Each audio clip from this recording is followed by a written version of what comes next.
Tim Davis. We're out here at Hurricane RC Club in Lake Park, Florida, a little bit north of Tampa. I'm here with Ryan Maifield, our 2009 Roar 1/8 Truck National Champion. So Ryan gets in here today. We've been at the track about 10 minutes now. We're kind of wanting to get a little perspective from a driver like Ryan as to exactly kind of what do you look at? It's your first time up on the driver's stand. I know when you get to the track, you always want to come up on the stand, take a look at the layout, look at the sight lines and what you can see, blind spots. What do you look for when you get here? When I first look at the track, I always just look at how long the straightaway is to try to get the gearing right. Also see how much of a run do you have going up to the jumps to kind of judge gearing. The surface of the track, wet or dry for tire compound to start in the first practice, and the temperature outside to see if I want to go up or down on shock oil. And, you know, and kind of judge the jumps to see if they're going to be something easy to do or you're going to have to go wide or, you know, stuff like that. So it all kind of depends. When you first look at it, you don't see a car go around. You're kind of just spitballing it. You don't really know what to do. But you watch anybody go around the track, then you'll get a really good judge of, you know, the character of the jump and what it's going to do to the car, and you can get a pretty good judge off it.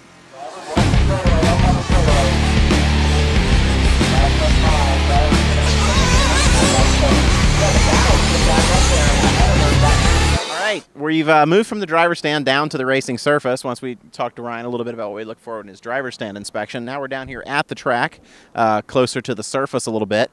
There's no practice today. It's Wednesday. Tomorrow will be the open practice in the morning, and you'll probably throw some stuff out there. What car would you know, an event like this, you're running obviously 10 scale and 8 scale, what would you throw out there to kind of get your first look at the track tomorrow? I'm not too sure yet, to be honest. It depends on how many cars are going to be on the track in the morning. And a race like this, I'll base if I'm going to run my 8 scale or my 10 scale car on if there's a bunch of 8 scales on the track. Kind of works out that way. If they run 10 scales first, I'll throw my 2-wheel down and kind of get a feel for the jumps.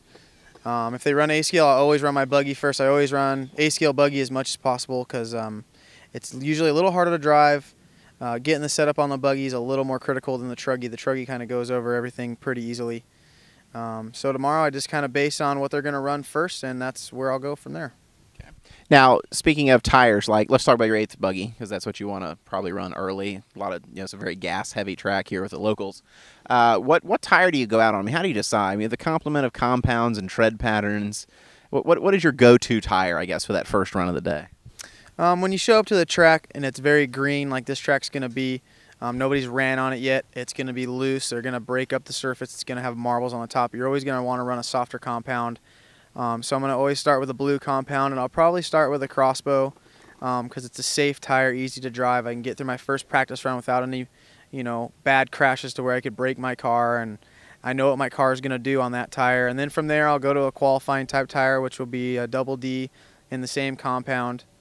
And just depends on what the track does, weather and temperature outside, sun on the track. That's kind of where I'll go from there.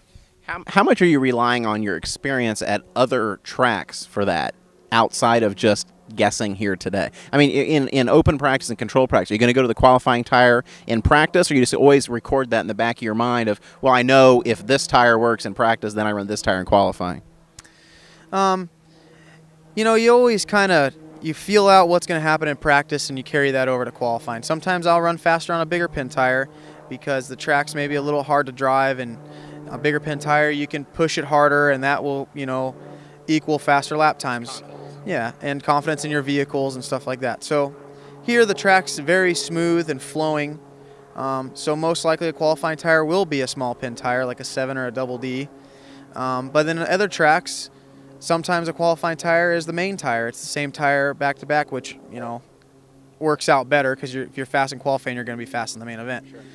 So, you know, you bring what you learn from other tracks to, you know, as much as possible, but every track's different regardless of, you know, where you go. I was just in South Carolina. The track, the dirt was very similar to this, so hopefully I can bring what I learned there to here, and it'll be a good weekend. Now, this week, the Subcultures just released for 1/8 buggy. You've obviously, you know, kind of in the know with JConcepts. You've spent a lot of time running those tires, part of the extensive R&D on that tire. You feel like this is a subculture type track, or at what point would you bring a new tire into the mix outside of your kind of standard rotation that you run? It's all about getting run time on a tire and getting your confidence built up and knowing what it does on the track. And every tire is going to have the same characteristics at each track, in my opinion. And you know, at home I've been running the Subculture quite a bit. And that's at SRS? Yeah, at SRS in the Nitro Pit. And when I go out there and I run a double D and I can, you know, I run fast laps, but the car's a little hard to drive, I can put the Subculture on and run the same exact lap, but the car's very easy to drive. It's still responsive. It's not lazy. That was kind of the same situation last weekend in South Carolina. So here this weekend, if the track gets grooved up, you know, maybe the Subculture will be a better tire as far as wear for, you know, the long main event. But you never know. You always have to kind of play with the tires and try them back to back and see what you like. Okay. Excellent. We look forward to getting some video of you going around the track and hear some more insight from you through the week. Thank you.